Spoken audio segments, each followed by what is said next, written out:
Now, those are the rationalizations. Again, let's get to some solutions. What do you do when you find yourself tempted to fearful procrastination? Well, I'm going to give you two weapons to use here, and I'm going to spend most of my time on the first one because a great deal of the fearfulness that holds us back from doing God's will is a fear of what? Someone tell me.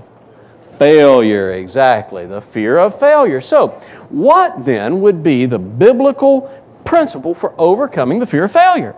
Well, I think it is really a very simple concept that Jesus Himself gave us, and that is simply learning how to see failure as necessary for success. Seeing failure as necessary for success.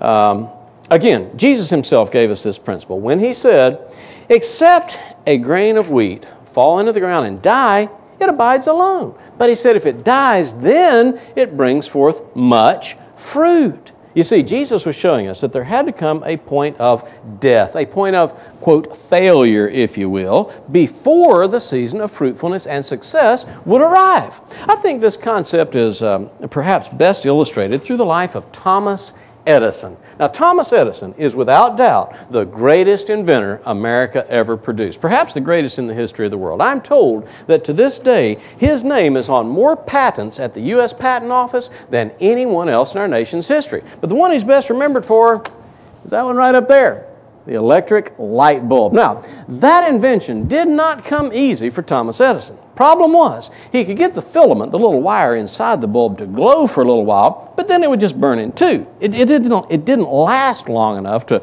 really be of any value. Well, now there's a story that goes that as Thomas Edison was in the process of refining that filament and trying to get it to work just right, a reporter came to him one day and said, "Now, Mr. Edison, you have now tried about 5,000 experiments to invent your so-called electric light bulb, and every single one of them has failed. Tell me, Mr. Edison, just how does it feel to fail at something 5,000 times?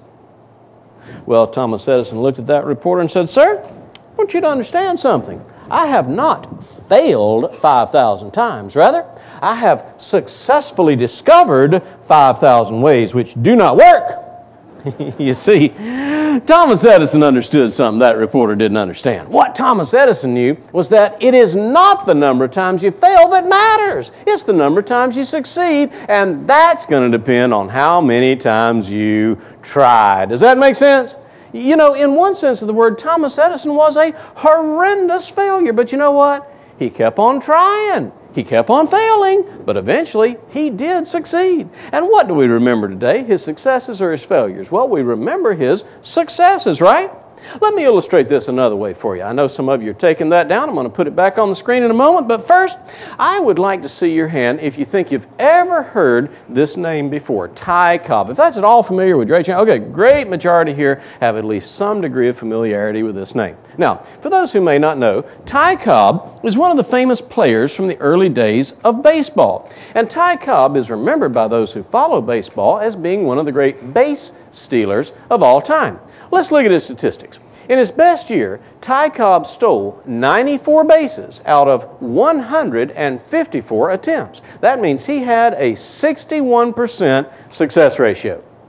Okay, now I'm going to show you a second name, and this is the name Max Carey. How many people here know who Max Carey was? I see your hand. Well, how about that? I do see about one out of several hundred here, and that's surprising because usually, even if I have a very large audience like this with several hundred people in the room, there's usually not even one person there who knows who Max Carey is. So, better tell you.